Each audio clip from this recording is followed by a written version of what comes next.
when it comes in terms of a product is divided into two categories.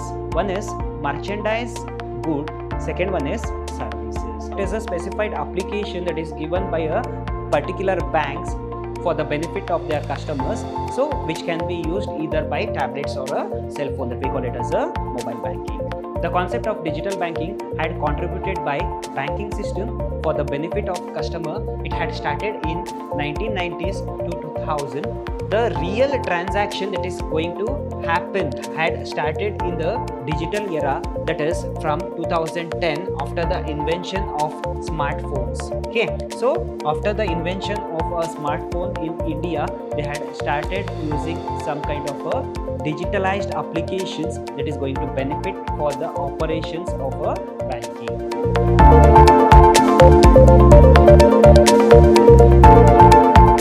Hello everybody, a warm welcome to one and all. I am Mr. Hemant Kumar from the Department of Commerce and Management, Vidhyaashram First Grade College, MYSURU, the Temple of Excellence. In today's session, we are going with the subject Banking Law and Practice, that is session 4 of Unit 5, that is Digital Banking for first semester BCom students. This is agenda of today's session. We are going with the concept of digital banking products and also evolution of a digital banking. So this evolution of a digital banking is a very important concept in the exam point of view. Please note down this point, dear students. Digital banking products.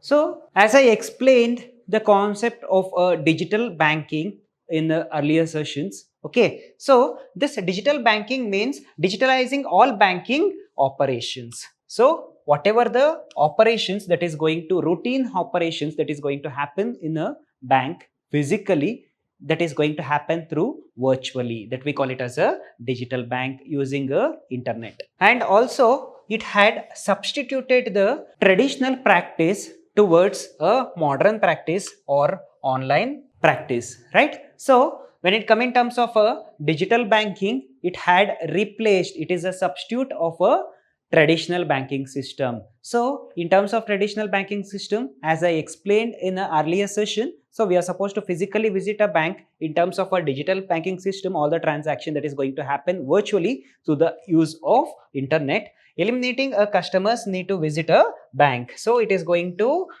reduce a time, right? So instead of visiting a bank for everything, so it is going to save time and money. Virtually, it is going to give access for the customer directly regarding his financial transactions. Digital product services. So this digital banking system is facilitated by various kinds of services to its customer. Okay, of course, this banking company is a service-based company. It is not a product-based company, right? So when it comes in terms of a product is divided into two categories. One is merchandise good, second one is services. Okay, so this kind of a services also that we call it as a banking product, right? So a product is divided into two categories. One is merchandise goods, second one is services. Okay, so the services that is rendered by the banking company or a banking operations, that we call it as a product that is contributed by a digital banking system to a current generation. These are the various kinds of digital banking services. Service number 1, obtain bank statements. So obtain bank statement, when it comes in terms of a traditional banking, earlier days, if I want my bank statement, I am supposed to visit a branch, I am supposed to pay some fees, go with the queue, and I am supposed to collect a statement, whether it is 1 month, 3 months, or past 6 months, or a year transaction. Okay, when it comes in terms of e-banking, okay, so you can view and download your bank statements for any specified period. So whether the transaction is for 3 months, 6 months, or a year of a statement that is required, I can download virtually, right? That we call it as a digital banking. Transfer of funds. So there is a traditional system of going with the checks and DDs or draft for any kind of a transaction. It is a traditional system. Now, when it comes in terms of a digital payment system, they had introduced NEFT, RTGS and AIMS, right? national electronic fund transfer, and real-time gross settlement. These are the various UPI. Okay, so these are the various mode of a payment that is given by the digital banking system. Mobile banking again. So this is a contribution that is from the digital India concept, right? So each and every bank have their own mobile banking application, right? So whatever the transaction that is going to happen, whatever the operation that is going to happen through that particular application by sitting in a home, right? So he can use that account, he can make investment, borrow loan, he can pay the debts, right? So he can make any kind of a bill payments, so he can invest on share, stock, bonds, so now mutual funds. So all the kinds of means, if he want to check the balance, transactions, so all the things that is going to happen by using a cell phone with the help of internet, that we call it as a mobile banking. So it is a kind of a digital banking through an application optimized for a smartphone and tablets. So it is a specified application that is given by a particular banks for the benefit of their customers, so which can be used either by tablets or a cell phone, that we call it as a mobile banking. Cash withdrawals. Before the invention of debit and credit card, so it was a very difficulty for the customer to withdraw their money. So they have to go for the branch, they are supposed to visit the branch, right? So they have to go with the queue, and if there is a GH or Saturday or Sunday, so there will be a bank holidays, right? So it is very hard for the customers. So it is a ATM cards, whether it is a debit or credit card, so it comes under a digital payment system where they can access the services wherever they want and whenever it is required, right? So they can withdraw cash, so whenever they want and any point of time, right? So they can withdraw the money whenever they want and at any point of time they can withdraw the money. Bill payment. By using various kinds of application, whether it is a Phone Pay, Google Pay, Amazon Pay, so we can pay the bill, we can go with the recharge activity, make any kind of transactions, right? So we can pay the bill by using a digital application. So auto debit feature. So here there are some bills that we are supposed to pay every month, right? Whether it is an electric bill, whether it is a water bill, whether it is a phone recharge. So we are supposed to pay money every month routinely. Okay, so this digital payment system is going to benefit its customer by making a auto payment every monthly. Means we can set a payment every month, say for an example, every month from month 1 to month 12, right? So automatically when the bill get generated, the payment is going to happen automatically, that we can set through digital banking, right? So these are the various facilities or the product that is provided by the digital banking system. And also finance. In a banking companies, all the transaction or financial transaction that is going to happen, that we call it as a operations, right? So when it come in terms of a traditional banking, this financial transaction happens physically. We are supposed to visit a bank outlet, and after that all the transaction is going to happen, right? When it come in terms of digital banking, all the things is going to happen virtually. Which are all the financial aspect that we are going through in digital banking? In terms of investment, recurring deposit account, fixed deposit account, right? So and also it is going to help for the invest in stock, right? Mutual fund. Okay, raise loans. So virtually they can raise loans based on their CIBIL scores. They can open fixed deposit or recurring deposit account virtually. And also this demat account is a special facility that is facilitated by a banker to its customer. So it is going to link with the bank account to provide a seamless flow of funds, so you can invest promptly, right? So it is also going to benefit a customer with the demat account, where they can purchase a stock, shares, debentures, bonds through a share market, invest on mutual funds, right? So it is a kind of a investment that the customer can make, that is facilitated by a digital banking. Managing checks. So it had intervened a check clearing process using a digital banking to stop the check if the need arise, right? So this digital banking system, whether it is a RTGS, NEFT or IMS or a UPI, it had occupied a place of a check, where this kind of digital payment system had replaced a place of a check and drafts. and also it is going to monitor the transaction record. So whatever a transaction that is going to happen in an account, so bank has to send transaction alerts to a linked mobile number. So it is going to send a message in terms of a email or a text message, right, regarding the transaction, whether there is a credit or a debit in our account immediately, right? So the transaction had updated as soon as the transaction is going to happen. It is going to update a customer after a debit and credit to avoid a scams and frauds. So, and also it is going to access their customer to check their bank balance, and also this digital payment is going to give a access to its customer to check their bank balance and to see their financial status or a CIBIL score to borrow any kind of a benefit in their future. Evolution of digital banking. This evolution of digital banking concept is very important in exam point of view. Please note down these points, students. So the history of digital banking in India can be tracked by the late 1990s and early 2000s.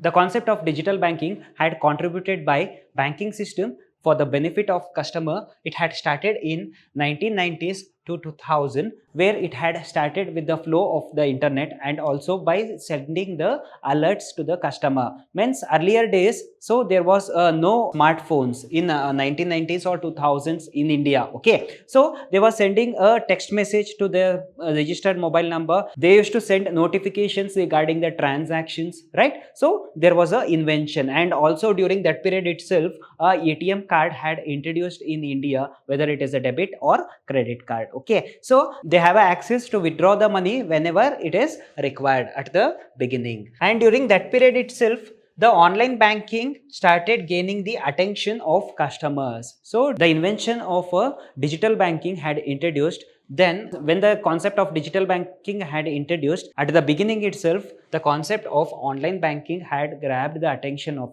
customers. At the beginning, banks started giving only the basic services to its customer, such as balance inquiry and fund transfers at the beginning by using a digital payment mode. That is, it may be RTGS, it may be IMPS, it may be NEFT, right? So this kind of a payment mode, it had started its services, but most of the customers are not at all aware of the services that is provided by the banking company, and the real transaction that is going to happen had started in the digital era, that is from 2010, after the invention of smartphones. Okay, so after the invention of a smartphone in India, they had started using some kind of a digitalized applications that is going to benefit for the operations of a banking.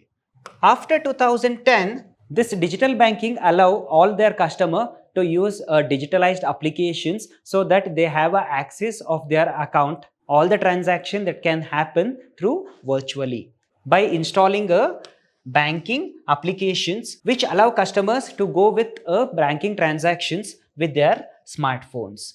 A launch of unified payment interface, that is UPI, in 2016, this UPI had introduced in 2016 was significant milestone. It is a milestone for the digital payment system, the invention of unified payment interface. UPI had revolutionized by using the facility of internet banking and seamless fund transfer between two bank account and through mobile applications. So it is going to facilitate the transaction that is going to happen through two bank account, and also it had facilitated the mobile applications that met the customer to be used and take the benefit. And later, the concept of digital India had introduced in India. Today, India is the third largest country to use the internet with the cheapest price, right? That is a contribution that is given by Digital India concept that is introduced by central government. And also Jan Dhan Yojana. Prime Minister Narendra Modi had introduced this Digital India concept and Jan Dhan Yojana for the benefit of customers. Further, after the invention of Digital India concept and Jan Dhan Yojana, the people keep adopting a system of using a digital banking applications, right? So after the invention of Jan Dhan Yojana and Digital India concept. In 2016, Due to demonetization in the economy, people started adopted the use of digital banking systems in India. Means the demonetization lead a inhabited to use a digital banking applications for their benefits. After 2010, there are a number of fintech applications or a fintech company they had contributed for the digital payment system, and most of the customers they use such kind of applications, and most of the customers they do not use such kind of applications. Means they may be a fall of a fintech companies during that period of time. But this startup capitalized on India's large unbanked and underbanked population, right? During that period there was a majority number of population that has unbanked or underbanked population. Means in today's generation each and individual have their one or two bank accounts, but during that period, so no people are aware of this banking system and nobody was using the bank account, right? So now today individual that they are going to use more than two bank accounts. And also they had created a financial inclusion by using a digital payment methods. Moving forward, during the pandemic situation that had happened in 2020, that is COVID, during that period people had adopted a system of digital payments so to use in lockdowns, right? So during the lockdown period, so they are not supposed to go outside, so they had adopted a system of a digital payment, whatever the transaction that is going to happen, that is through virtually. And also traditional banking system also embraced the digital transactions, enhancing their online and mobile banking services. So the traditional banking system had also developed digitally to facilitate its customer by the modern features. After the establishment of a Reserve Bank of India, that is 1935, okay, so in 1935 the digital payment system had not introduced actually, right? So this Reserve Bank of India is going to take the initiative that is going to happen in a digital banking system, right? So whatever the frauds, whatever the whatever the manipulations that is going to happen in a digital payment system, so that will be controlled or that will be avoided by the Reserve Bank of India. This Digital Bank of India had played a crucial role in digital banking landscape. Like it has its own important in terms of a digital banking, because it is going to manage a digital system of all the banks as per the Reserve Bank of India norms. So this Reserve Bank of India had introduced regulations and guidelines that must be followed in digital payment system to ensure the security of digital transactions, right? So whatever norms or the plans or the procedures that is followed in a digital banking system, so that is a norms that is given by a Reserve Bank of India for the benefit of customers and also bankers. So later the KYC had introduced, that is know your customer. After the invention of a KYC, the use of a banking system for the fraudulent purpose had reduced. This KYC will be verified by the banker to avoid fraudulent purposes, verification through Aadhaar or other approved methods. So if we have a bank account, we are supposed to link our mobile number with the bank account and also Aadhaar number and PAN number, right? So it is a kind of a KYC, that is know your customer. So all the transactions, all the things that is going to happen of the individual account will be visualized, right? So whatever the things that is going to happen will be visualized by the banker. It is a kind of a safety for the people to avoid the uncertain fraudulent uses of a bank account. As of now, we had covered all the topics as per the syllabus, that is banking law and practice, right? So we had covered successfully all the 5 units that is included in the syllabus, right? Go with all the videos, go with all the concept. All the best to your final exam, dear students. Thank you.